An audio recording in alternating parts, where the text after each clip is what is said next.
ओम शांति। 15 फरवरी। आज आत्मिक प्यार की मूर्ति बनो, इस पर बाबा का अव्यक्त इशारा है।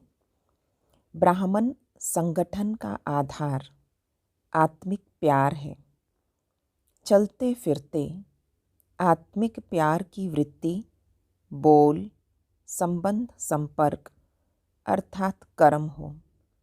ब्राह्मण जीवन की नेचुरल नेचर मास्टर प्रेम का सागर है।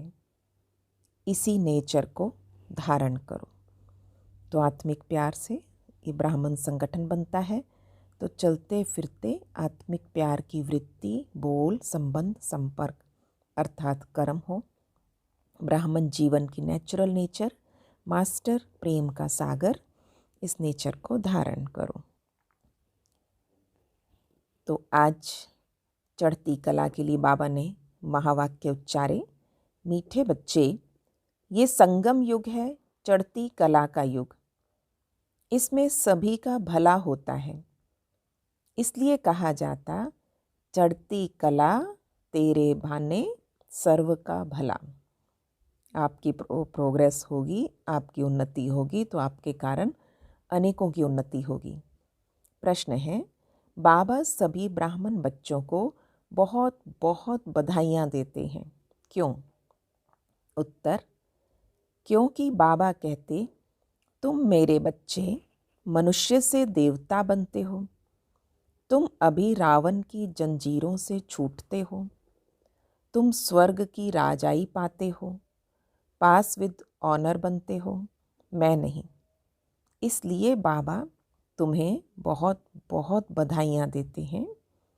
तुम आत्माएं पतंग हो, तुम्हारी डोर मेरे हाथ में है। मैं तुम्हें स्वर्ग का मालिक बनाता हूँ। गीत है, आखिर वो दिन आया आज। ओम शांति। ये अमर कथा कौन सुना रहे हैं? अमर कथा कहो, सत्यनारायण की कथा कहो, या तीजरी की कथा कहो, तीनों मुख्य हैं। अभी तुम किसके सामने बैठे हो और कौन तुमको सुना रहे हैं? इमर्ज करो कि बाबा टीचर है, बाबा सतगुरु है। किस रूप में बाबा को सामने रखा है? ये कौन मुझे कथा सुना रहा है? सत्संग तो इसने भी बहुत किए। ब्रह्मा को बाबा इशारा दे रहे हैं। वहाँ तो सब मनुष्य देखने में आते हैं। कहेंगे फलाना सन्यासी कथा सुनाते, शिवानंद सुनाते। भारत में तो ढेर सत्संग है, गली गली में सत्संग है। माताएं भी पुस्तक उठाए बैठ सत्संग करती हैं। तो वहाँ मनुष्य को देखना पड़ता है। सुनाने वाला और सुनने वाला दोनों मनुष्य दिखते हैं। लेकिन यहाँ तो वंडरफुल बात है, तुम्हारी बुद्धि में कौन है? परमात्मा। तुम कहते हो अभी बाबा सामने आया हुआ है। निराकार बाबा हमको पढ़ाते हैं। मनुष्य कहेंगे वो ईश्वर तो नाम रूप से न्यारा है। बाप समझाते हैं, नाम रूप से न्यारी कोई चीज़ है नहीं। तुम बच्चे जानते हो, यहाँ कोई भी साकार मनुष्य नहीं पढ़ाते। और कहीं भी जाओ, सारी वर्ल्ड में साकार ही पढ़ाते हैं। यहाँ तो सुप्रीम बाप है, जिसको निराकार गॉड फादर कहा जाता है। वो निराकार साकार में बैठ पढ़ाते हैं। ये बिल्कुल नई बात हुई। जन्म बाय जन्म तुम सुनते आए हो, ये फलाना पंडित है, फलाना गुरु है, ढेर के ढेर नाम है। भारत तो बहुत बड़ा है। जो भी कुछ सिखाते हैं, समझाते हैं, वो मनुष्य ही है। मनुष्य ही शिष्य बने हुए हैं। अनेक प्रकार के मनुष्य हैं। फलाना सुनाते हैं, हमेशा शरीर का नाम लिया जाता है। भक्ति मार्ग में निराकार को बुलाते हैं कि हे पतित पावन आओ, और वही आकर बच्चों को समझाते हैं। तुम बच्चे जानते हो कि कल्प कल्प सारी दुनिया जो पतित बन जाती है, उनको पावन करने वाला एक ही निराकार बाप है। तुम यहाँ जो बैठे हो, तुम्हारे में भी कोई कच्चे हैं कोई पक्के, क्योंकि आधा कल्प तुम देह अभिमानी बने हो। अब देही अभिमानी इस जन्म में बनना है। तुम्हारी देह में रहने वाली जो आत्मा है, उनको परमात्मा बैठ पढ़ाते हैं। आत्मा ही संस्कार ले जाती है। आत्मा ही कहती है ऑर्गन्स द्वारा कि मैं फलाना हूँ, परंतु आत्म अभिमानी तो कोई है नहीं। बाप समझाते, जो इस भारत में सूर्यवंशी चंद्रवंशी थे, वही इस समय आकर ब्राह्मण बनेंगे, फिर देवता बनेंगे। मनुष्य देह अभिमानी रहने के आदती हैं, देही अभिमानी रहना भूल जाते हैं। इसलिए बाप घड़ी घड़ी कहते, देही अभिमानी बनो। आत्मा ही भिन्न भिन्न चोला लेकर पार्ट बजाती है। ये है उनके ऑर्गन्स। अब बाप बच्चों को कहते हैं मन मना भव। बाकी सिर्फ गीता पढ़ने से कोई राज्य भाग्य थोड़ी मिल सकता है। तुमको इस समय त्रिकालदर्शी बनाया जाता है। रात दिन का फर्क हो गया। बाप समझाते हैं, मैं तुमको राजयोग सिखाता हूँ। श्री कृष्ण तो सतयुग का प्रिंस है। जो सूर्यवंशी देवताएं थे, उनमें कोई ज्ञान नहीं। ज्ञान तो प्रायलोप हो जाएगा। ज्ञान है ही सद्गति के लिए। सतयुग में दुर्गति में कोई होता ही नहीं। वो है ही सतयुग। अभी है कलयुग। भारत में पहले सूर्यवंशी 8 जन्म, फिर चंद्रवंशी 12 जन्म। ये एक जन्म अभी तुम्हारा सबसे अच्छा जन्म है संगम युग का। तुमको प्रजापिता ब्रह्मा मुखवंशावली तुम हो। ये है सर्वोत्तम धर्म। ब्राह्मण धर्म सर्वोत्तम धर्म। देवता धर्म सर्वोत्तम धर्म नहीं कहेंगे। ब्राह्मण धर्म सबसे ऊंच है। देवताएं जो प्रारब्ध भोगते हैं। आजकल बहुत सोशल वर्कर हैं। तुम्हारी है रूहानी सर्विस, वो है जिस्मानी सेवा करना। रूहानी सर्विस एक ही बार होती है। आगे ये सोशल वर्कर आदि नहीं थे। राजा रानी राज्य करते थे। सतयुग में देवी देवता थे। तुम ही पूज्य थे, फिर पुजारी बने। लक्ष्मी नारायण द्वापर में जब वाम मार्ग में जाते हैं तो मंदिर बनाते।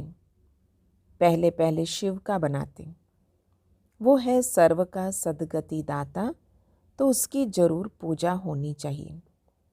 शिव बाबा ने ही आत्माओं को निर्विकारी बनाया था ना। फिर होती है देवताओं की पूजा। शिव बाबा ने उन्हें निर्विकारी बना दिया, उनकी फिर पूजा होने लगी। तुम ही पूज्य थे, फिर पुजारी बने। बाबा ने समझाया है, बाबा को याद करते रहो। सीढ़ी उतरते उतरते एकदम पट पर आकर पड़े हो। अब तुम्हारी चढ़ती कला है।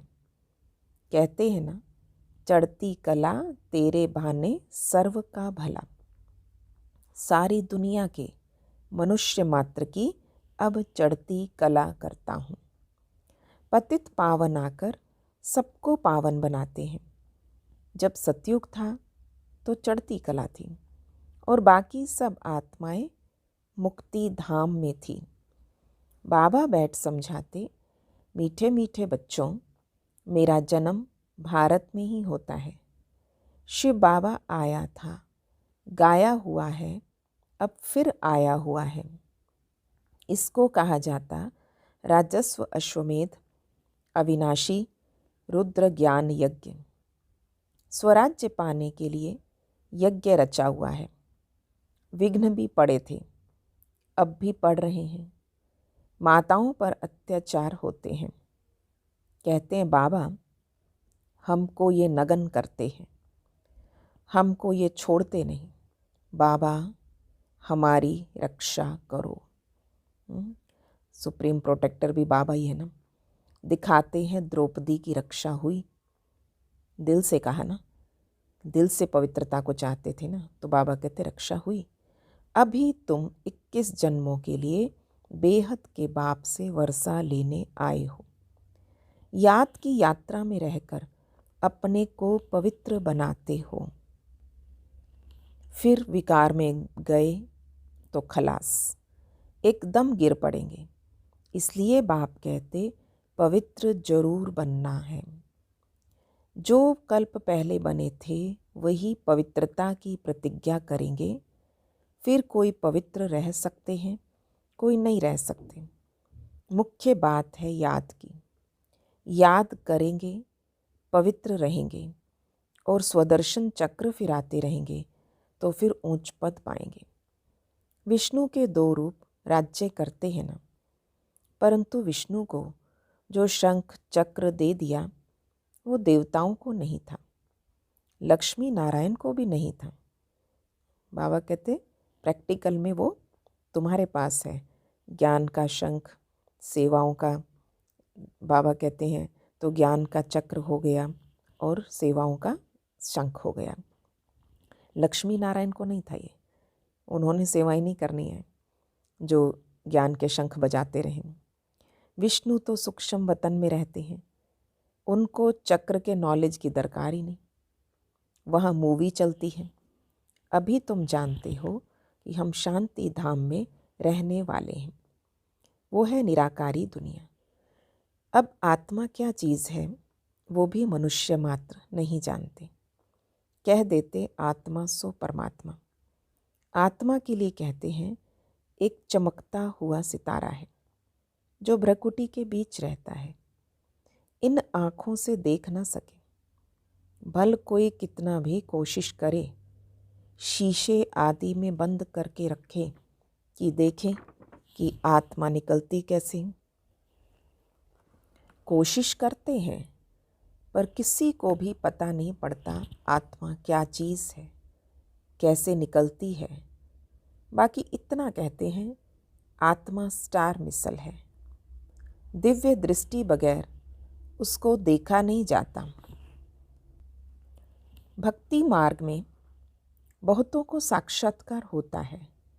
लिखा हुआ है अर्जुन को साक्षात्कार हुआ अखंड ज्योति है। और अर्जुन ने कहा हम सहन नहीं कर सकते। क्या कहा अर्जुन ने? हम सहन नहीं कर सकते। बाबा समझाते इतना तेजोमय आदि कुछ है नहीं। जैसे आत्मा आकर शरीर में प्रवेश करती है, पता थोड़ी पड़ता है। अब तुम भी जानते हो बाबा कैसे प्रवेश करके बोलते हैं। आत्मा आकर बोलती है, ये भी ड्रामा में सारी नोंद है। इसमें कोई की ताकत की बात नहीं है। आत्मा कोई शरीर छोड़ जाती नहीं है। ये साक्षात्कार की बात है और वंडरफुल बात है। बाबा कहते मैं भी साधारण तन में आता हूँ। आत्मा को बुलाते हैं ना, आगे आत्माओं को बुलाकर उनसे पूछते भी थे। अभी तो तमोप्रधान बन गए हैं ना, तो बाप आते ही हैं इसलिए कि हम जाकर पतितों को पावन बनाएं। कहते भी हैं 84 जन्म, तो समझना चाहिए जो पहले आए हैं उन्होंने ही जरूर 84 जन्म लिए होंगे। वो तो लाखों वर्ष कह देते हैं। अब बाप समझाते तुमको स्वर्ग में भेजा था, तुमने जाकर राज्य किया था। तुम भारतवासियों को स्वर्ग में भेजा था, राजयोग सिखाया था संगम पर। बाप कहते हैं मैं कल्प के संगम युगे आता हूँ। गीता में फिर युगे युगे अक्षर लिख दिया। अब तुम जानते हो हम सीढ़ी कैसे उतरते हैं फिर चढ़ते हैं। चढ़ती कला फिर उतरती कला। अभी है संगम युग, सर्व की चढ़ती कला का युग। सब चढ़ जाते हैं, सब ऊपर में जाएंगे फिर तुम आएंगे स्वर्ग में पाल्ट बजाने। चढ़ती कला माना सब ऊपर, सतयुग में सबसे टॉप मोस्ट, इस चक्र में ऊपर का पार्ट। सतयुग में दूसरा कोई धर्म नहीं था, उसको कहा जाता है वाइसलेस वर्ल्ड। फिर देवी देवताएं वाम मार्ग में जाकर सब विशेष होने लगते हैं। यथा राजा रानी तथा प्रजा, सभी विकारी हो गई। बाप समझाते हैं, हे भारतवासी, तुम वाइसलेस वर्ल्ड में थी, अब है विशेष वर्ल्ड।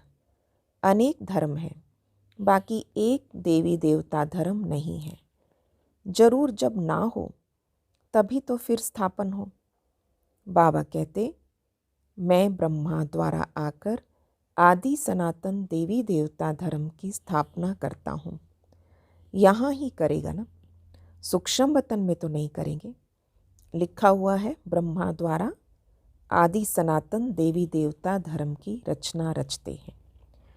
तुमको इस समय पावन नहीं कहेंगे, पावन बन रहे हो। टाइम तो लगता है ना। पतित से पावन कैसे बने, ये कोई भी शास्त्रों में नहीं है। वास्तव में महिमा तो एक बाप की है। उस बाप को भूलने के कारण ही ऑर्फन बन पड़े, लड़ते रहते हैं। फिर कहते हैं सब मिलकर एक कैसे हों। भाई भाई है ना। बाबा तो अनुभवी है, भक्ति भी इसने पूरी की है, सबसे अधिक गुरु किए हुए हैं। अब बाप कहते, इन सब को छोड़ो, अब मैं तुमको मिला हूँ सर्व का सदगति दाता। एक सत श्री अकाल कहते हैं ना, अर्थ नहीं समझते। बोलते हैं इतने अच्छे अच्छे शब्द, अर्थ नहीं समझते। पढ़ते तो बहुत रहते हैं। बाप समझाते, अभी सब पतित हैं, फिर पावन दुनिया बनेगी। भारत ही अविनाशी है, ये कोई को पता नहीं। भारत का कभी विनाश नहीं होता और ना कभी प्रलय होती। ये जो दिखाते हैं, सागर में पीपल के पत्ते पर श्री कृष्ण आए।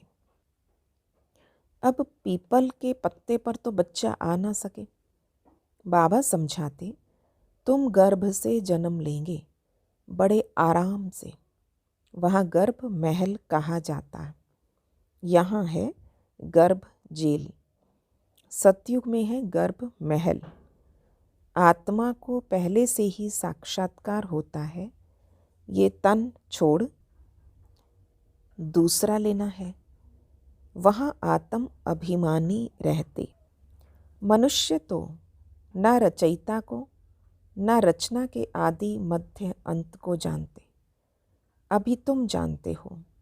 बाप है ज्ञान का सागर, तुम मास्टर सागर हो।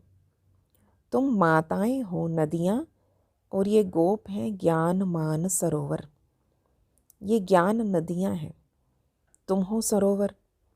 प्रवृत्ति मार्ग चाहिए ना। तुम्हारा पवित्र गृहस्थ आश्रम था, अभी पतित है। बाबा कहते, ये सदैव याद रखो कि हम आत्मा हैं। एक बाप को याद करना है। बाप ने फरमान दिया है, कोई भी देहधारी को याद ना करो। कोई भी देहधारी को याद ना करो। इन आँखों से जो कुछ देखते हो वो सब खत्म हो जाना है। इसीलिए बाबा कहते, मन मना भव मध्याजी भव। इस कब्रिस्तान को भूलते जाओ। माया के तूफान तो बहुत आएंगे, इसमें डरना नहीं। बहुत तूफान आएंगे, परंतु कर्मेंद्रियों से कर्म नहीं करना। तूफान आते हैं तब जब तुम बाप को भूल जाते हो। ये याद की यात्रा एक ही बार होती है, वो है मृत्यु लोक की यात्राएं। तरह तरह के तीर्थों पर गए थे। अमर लोक की यात्रा तो ये एक ही है। तो अब बाप कहते, कोई भी देहधारी को याद ना करो। बच्चे शिव जयंती की कितनी तारें भेजते हैं, टेलीग्राम आते थे। बाबा कहते, तत्त्वम तुम बच्चों को भी बाप बधाइयाँ देते हैं। बाबा को बधाई भेजते तो बाबा भी कहते हैं बच्चे तुम्हें भी बधाइयाँ। वास्तव में तुमको बधाइयाँ हो, क्योंकि मनुष्य से देवता तुम बनते हो। फिर जो पास विद ऑनर होगा उसको जास्ती मार्क्स और अच्छा नंबर मिलेगा। तो बाप तुमको बधाइयाँ देते कि अब तुम रावण की जंजीरों से छूटते हो। सभी आत्माएं पतंगे हैं, सबकी रस्सी बाप के हाथ में है। पतंग जिसकी डोर होती है ना, तो गीत कितना अच्छा, सतगुरु मैं तेरी पतंग, डोर हत्थों छड्डी नाम। तो बाबा कहते तुम पतंग हो और रस्सी है बाबा के हाथ में, वो सबको ले जाएंगे। सर्व के सदगति दाता, परंतु तुम स्वर्ग की राजाई पाने के लिए पुरुषार्थ कर रहे हो। अच्छा, मीठे मीठे सिक्किलधे बच्चों प्रति माता पिता बाप दादा का याद, प्यार और गुड मॉर्निंग। रूहानी बाप की रूहानी बच्चों को नमस्ते। हम रूहानी बच्चों की रूहानी बाप दादा को नमस्ते जी, नमस्ते जी। गुड मॉर्निंग बाबा, शुक्रिया बाबा, वाह बाबा वाह। तो आज का होमवर्क, धारणा की पहली बात, पास विद ऑनर होने के लिए एक बाप को याद करना है, किसी भी देहधारी को नहीं। इन आँखों से जो दिखाई देता है उसे देखते हुए भी नहीं देखना है। दूसरा, हम अमरलोक की यात्रा पर जा रहे हैं, इसलिए मृत्यु लोक का कुछ भी याद ना रहे। इन कर्मेंद्रियों से कोई भी विकर्म ना हो, ये ध्यान रखना है। आज प्यारे बाबा ने विश्व कल्याणकारी भव का वरदान दिया। महसूस करें वो वरदानी हस्त मेरे सिर पर है। अतीन्द्रिय सुखमय स्थिति द्वारा अनेक आत्माओं का आवाहन करने वाले विश्व कल्याणकारी भव। अतीन्द्रिय सुखमय स्थिति द्वारा अनेक आत्माओं का आवाहन करने वाले विश्व कल्याणकारी भव। जितना लास्ट कर्मातीत स्टेज समीप आती जाएगी, उतना आवाज़ से परे शांत स्वरूप की स्थिति अधिक प्रिय लगेगी। इस स्थिति में सदा अतीन्द्रिय सुख की अनुभूति होगी और इसी अतीन्द्रिय सुखमय स्थिति द्वारा अनेक आत्माओं का सहज आह्वान कर सकेंगे। ये पावरफुल स्थिति ही विश्व कल्याणकारी स्थिति है। इस स्थिति द्वारा कितनी भी दूर रहने वाली आत्मा को संदेश पहुंचा सकते हो। तो आज स्लोगन है, हर एक की विशेषता को स्मृति में रख फेथफुल बनो तो संगठन एकमत हो जाएगा। कितनी अच्छी बात समझाई बाबा ने। हर एक की विशेषता को स्मृति में रख फेथफुल बनो तो संगठन एकमत हो जाएगा। ओम शांति।